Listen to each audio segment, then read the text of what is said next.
feel like this team's been able to do that? Most certainly. Coach Jones had in the team meeting on Sunday, he was like, guys, this was a great victory, and I mean, it was very rejoiceful for our team and our institution, but it's something that we just got to let go of and continue on through the week because we got a big team coming up this week. How much of the pressure on the quarterback last week had to do with coverage downfield? It helped out tremendously. I mean, Cameron Sutton made a big play off of some pressure, and we got him forced out of the pocket and just continually getting after him. And I mean, as you can see, it just causes a tremendous effect in the game.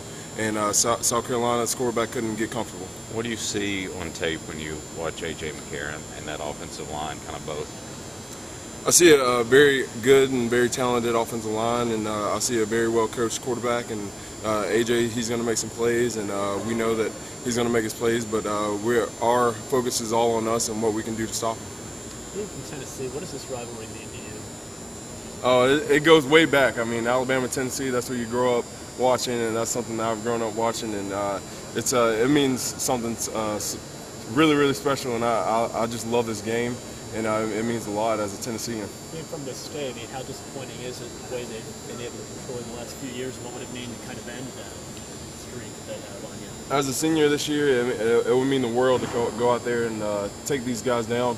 And I know everyone in our state is anticipating it, and we've been working hard, and we can't wait to get out there and just see how the opportunity goes at hand. I know Marlon Walls obviously had a good game Saturday. What have you seen from him this year? Is he kind of at a different level of kind of turned up a notch in his final year? Well, there's one word that describes his D-line, and especially Marlon, and it's relentless. He's relentless to the quarterback, and he's relentless at everything that he does, and as a senior, he's definitely stepped up, and I'm so glad to have 5'8" on my side. Jacques, it seems like you and Corey or Marlon, it seems like all three of you guys have really been kind of stepping up. And is it kind of the sense of urgency being seniors? Is it coaching? What's kind of been the reason you guys have maybe made some more strides this year? I think it's all of us just coming together as a unit, and the more togetherness we've been having, you can definitely see it on the field. And we've been just like watching film together, just doing a lot of things that we used to not do together as individuals, and now we're doing it as a unit, and it's been shown on the field. How much better do you feel this defensive line is playing now than maybe it was earlier in the season or even going back to last year? I feel like this defensive line is just every single game we're getting better, and every single practice we're getting better.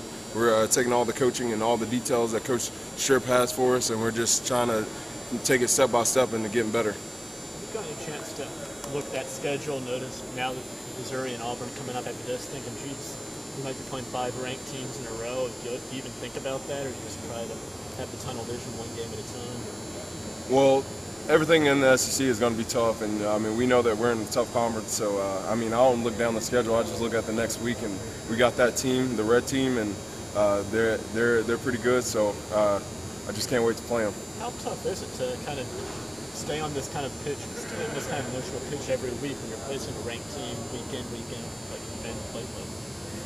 It's just been tough, but I mean, we've just been focusing on us and the things that we need to do to get better and all the small details that go into that.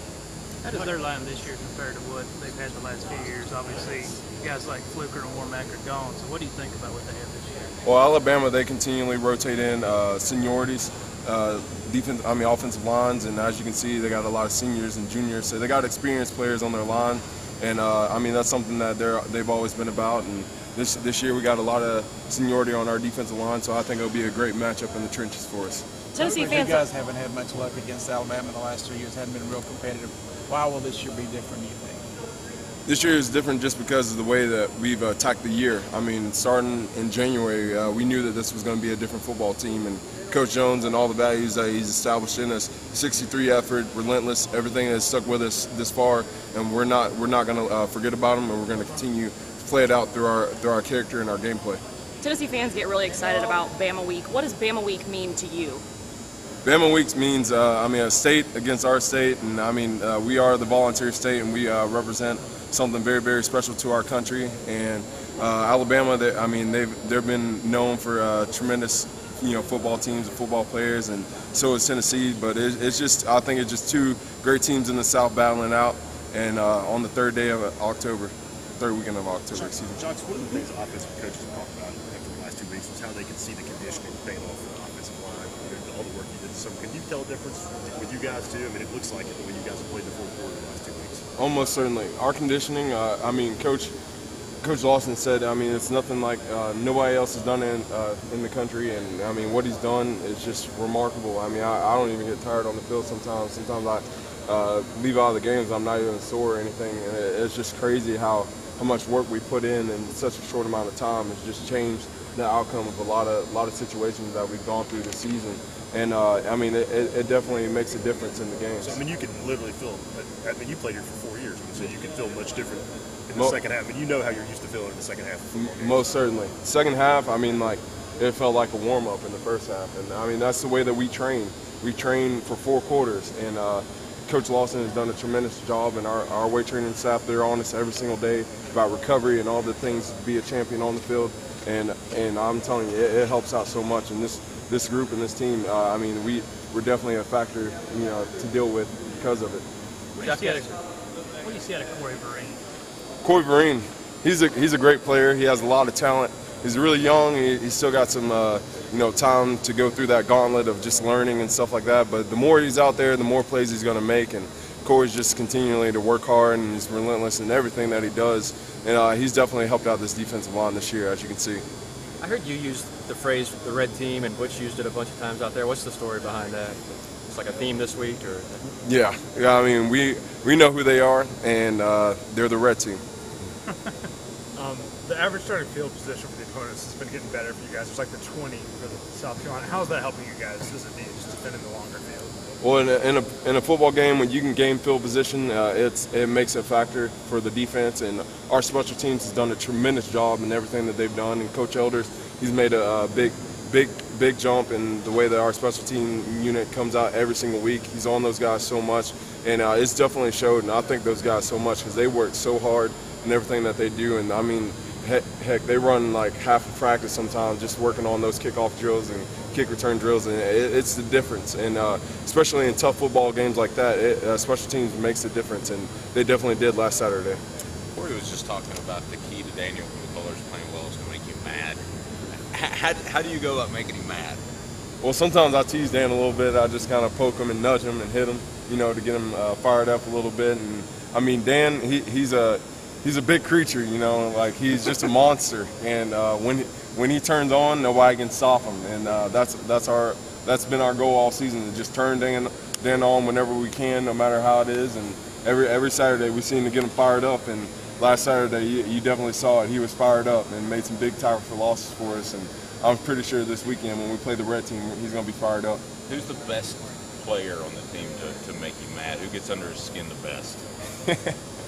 Alex Bullard, and I'm pretty sure some guys have got some stories to tell you about that. How much? You're welcome. How much do you guys use Alabama as a measuring stick going up against that offensive line? Going against their offensive line? Yeah, I mean, in terms of, you know, you guys kind of turned the corner and getting after the quarterback the past 2 weeks or past 2 games.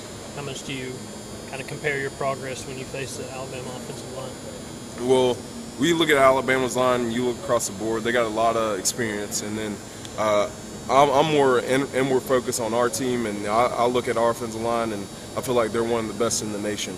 And just going against those guys every single day, day in, day out, they make our defensive line better. And it's shown since day one of camp and all throughout the season. And it's going to be a great test for us. The red team's offensive line, they're a group of guys that, you know, they're hard-nosed. They come off the ball really well. They got good technique. And it's gonna be a hard fought-out game in the trenches. How much was Butch on you guys today? We heard him kind of a couple times on the microphone talking about that offensive line. Does he stay on y'all the whole practice about that? Oh, most certainly. They got big tackles, and I mean, we go against big tackles every single game. I mean, every single day. And I mean, going against those guys in a game like this, it's going to be really important for our defensive line to have great technique, and that's something that him and Coach Stripling has been preaching since Sunday. Coach Jones said yesterday